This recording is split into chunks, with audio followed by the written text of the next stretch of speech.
Otto. Sorry I'm late. Oh, Clive. I had a quick scout about, and I reckon this area's our best bet.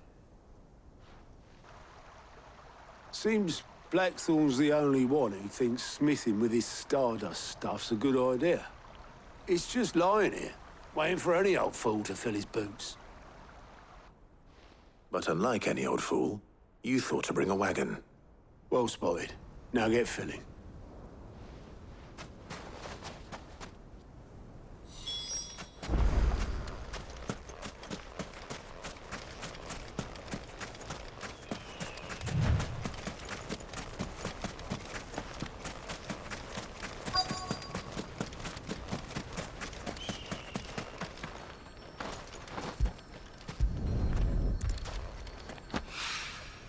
So this is Stardust. It just looks like black sand to me.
That should be enough for now.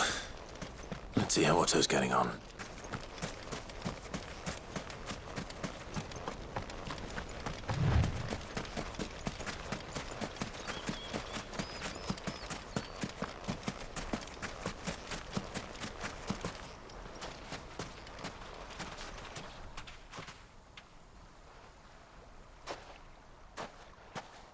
How much did you get? Enough. I hope.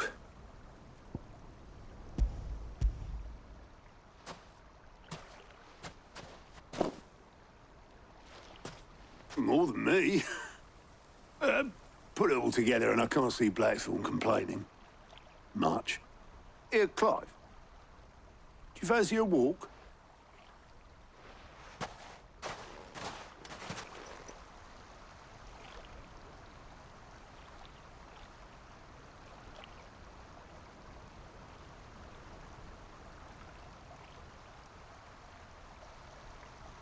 Sid will be proud.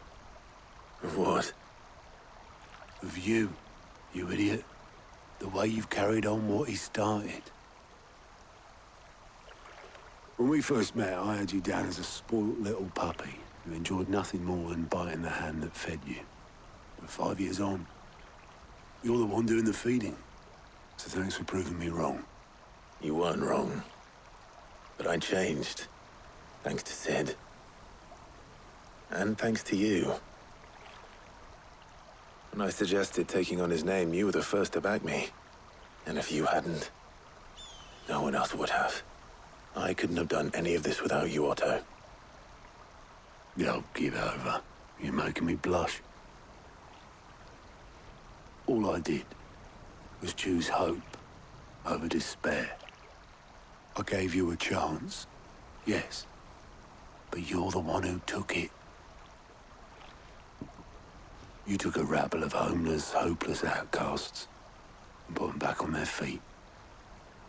Gave them something worth fighting for, just like the old Sid did.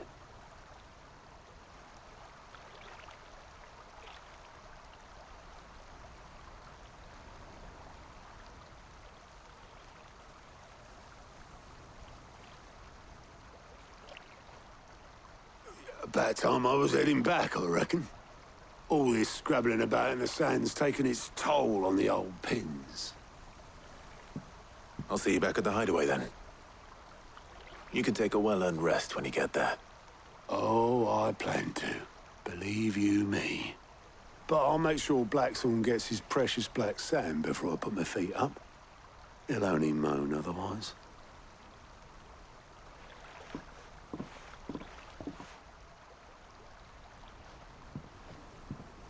Right. Ready to go home, boy?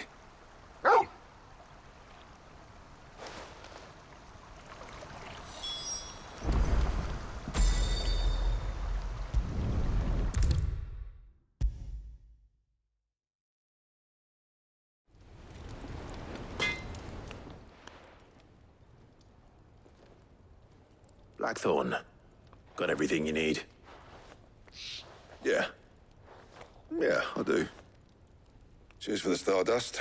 Should be enough to be getting on with. Nice to get out and about for once. Let's do it again sometime, eh? I'll make a start on putting this thermal plating together then. It will take some time, mind. So if you've got other things to be getting on with, I could do without you breathing down my neck. Thank you, Blackthorn. I'll let Mid know construction's underway.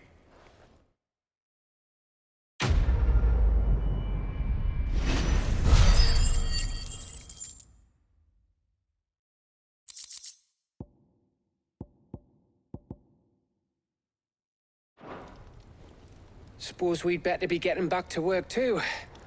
Give us a shout if you need anything.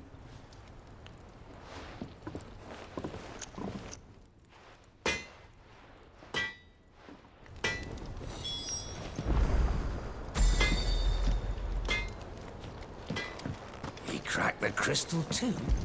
You're joking. If I don't come up with something soon.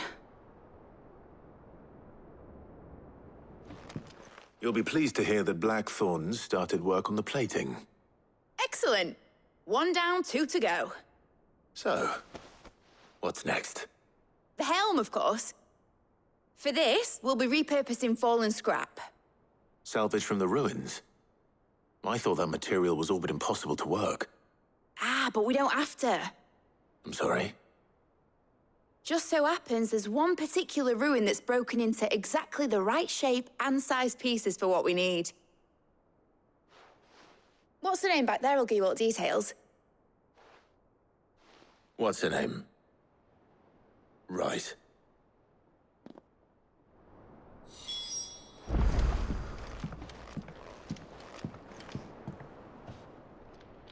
Oh, Sid, is this about the helm?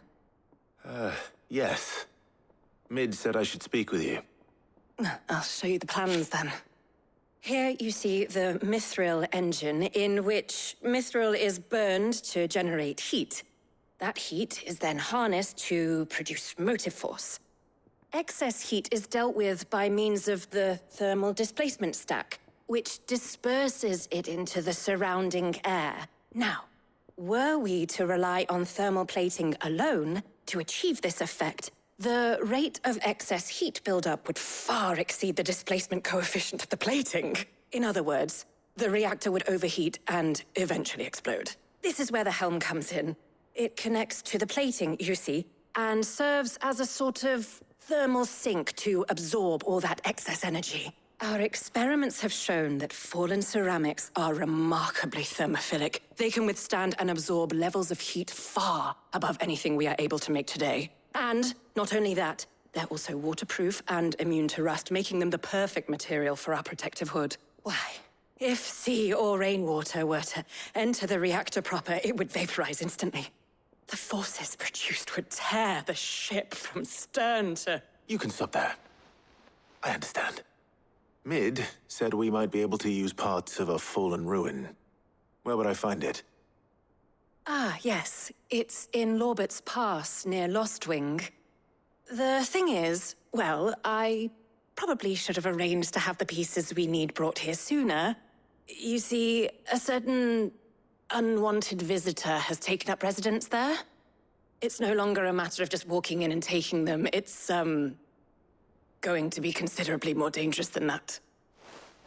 I see. Then I suppose I'd better deal with this unwanted visitor for you. Would that help? Oh, very much. Thank you, Sid. I'll gather my team and head there right away. We'll meet you outside the ruins.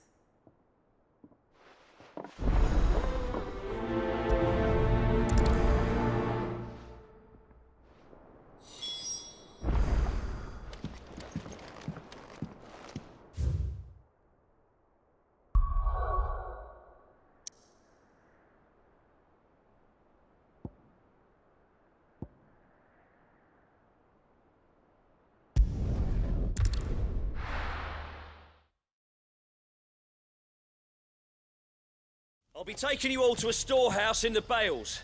Leave anything you don't need behind.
Oh, there you are, Sid.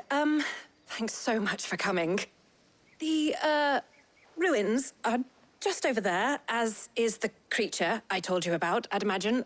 Would you mind? Of course. I'll be right back.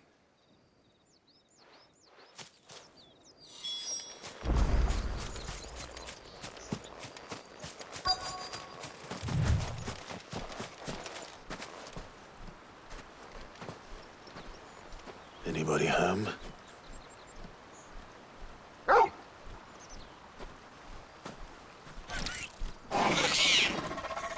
This must be our unwanted visitor. Time to go. Get him!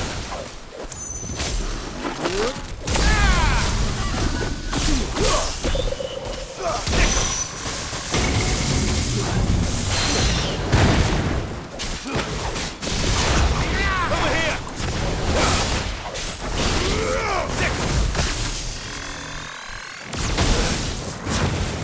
This one.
The things I do for you, Mid. Sid! Oh, thank goodness you're safe. You shouldn't have any trouble now. Indeed. Well, don't let us keep you. We'll, see that everything is transported safely back to the hideaway. All right. I'll let Mid know you're on your way.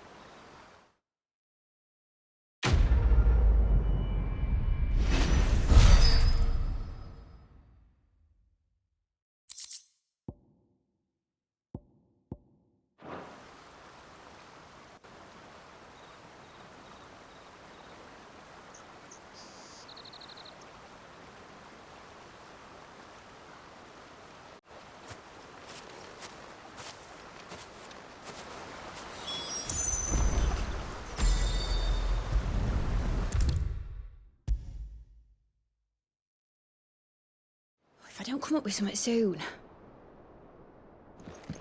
Mid. Helena has recovered the material for the helm.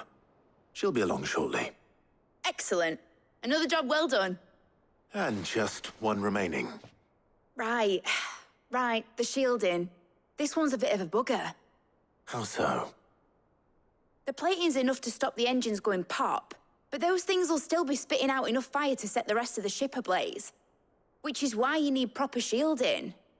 A prison for the dragon's breath that's blazing away inside. I thought a triple thick layer of tempered steel might do it. Or more of the stuff that the Fallen use, but they'd both be too heavy. The helm and the plating are bulky enough as it is. Add any more weight and the whole ship would be at the bottom of the briny before we'd even started. I need something light. But I've racked my brains and I just can't think what would do it. Well, if I were in need of obscure knowledge, I know whose counsel I would seek. Harpocrates. Tomes? Yeah, well, I'd thought of that, obviously. I've got all the details written down here. Can you take this to him, see what he makes of it? Right away.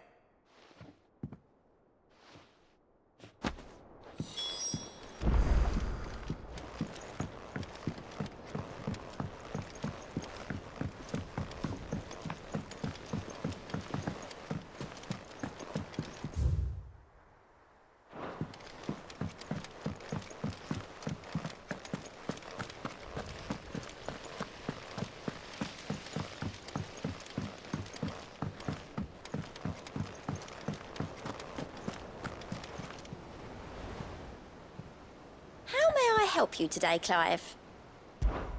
Your benefactors are a generous lot. All yours. All done? We're seeing troops amassing at every border crossing.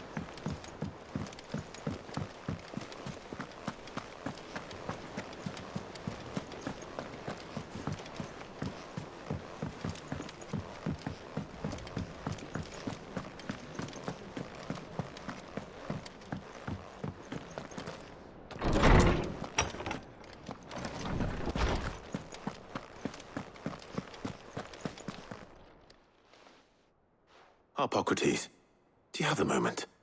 For you, Clive? Always. Well, actually, it's for Mid this time. Could you take a look at this?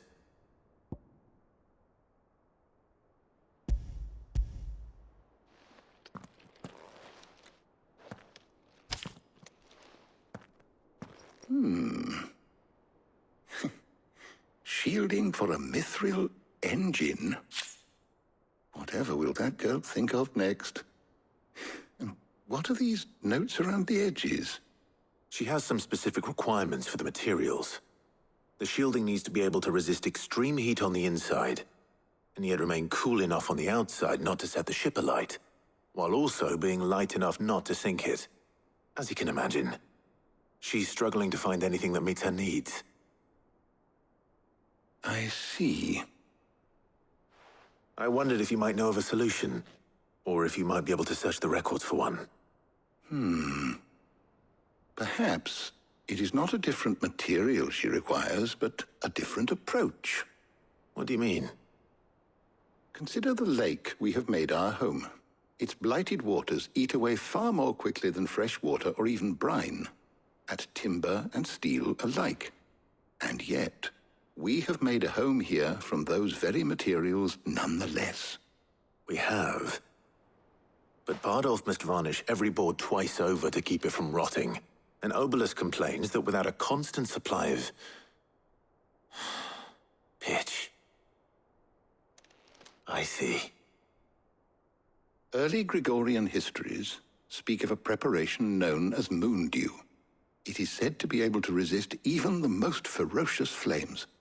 Before the dragoons tamed the worms and wyverns of the realm, nobles would daub their castle walls with it in order to guard against dragonfire.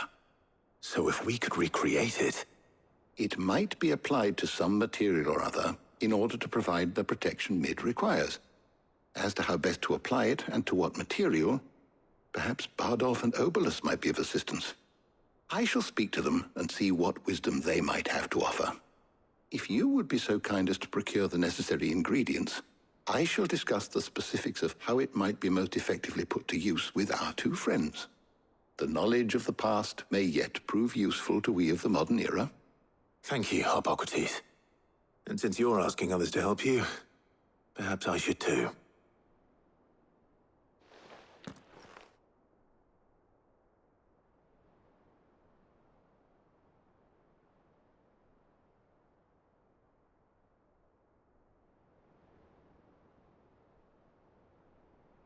So you need a hand, do you? We do. I'll be heading to market for the ingredients we need. I could do with some help. And some company, too. The other can assist me in researching how best to prepare the shielding itself. Can we count on your aid? Always. Well, if Jill's game. Thank you. I am sure either of these fine young minds would prove indispensable in my research.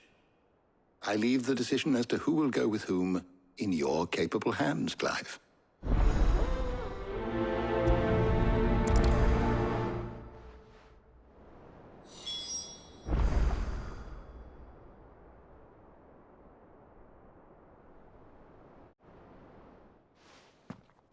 So, Clive, have you made your decision? Who will accompany you on your little excursion?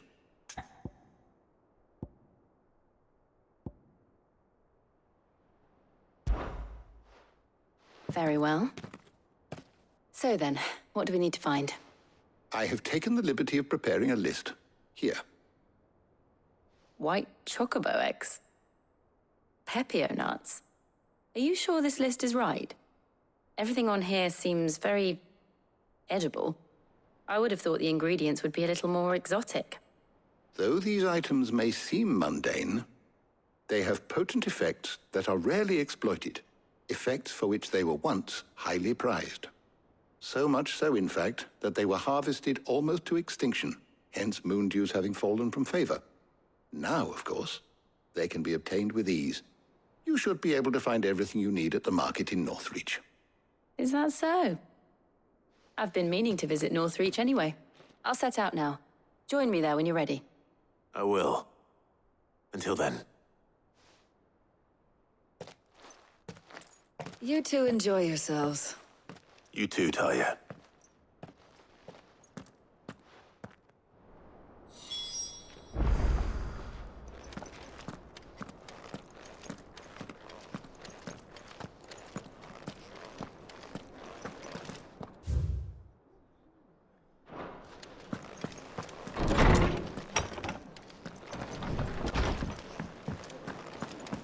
Thanks to Sid, the man.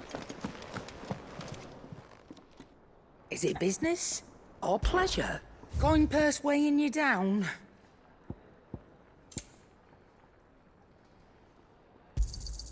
You'll not find a better price than that. You're rubbing me blind, you know. You'll not find a better price than that.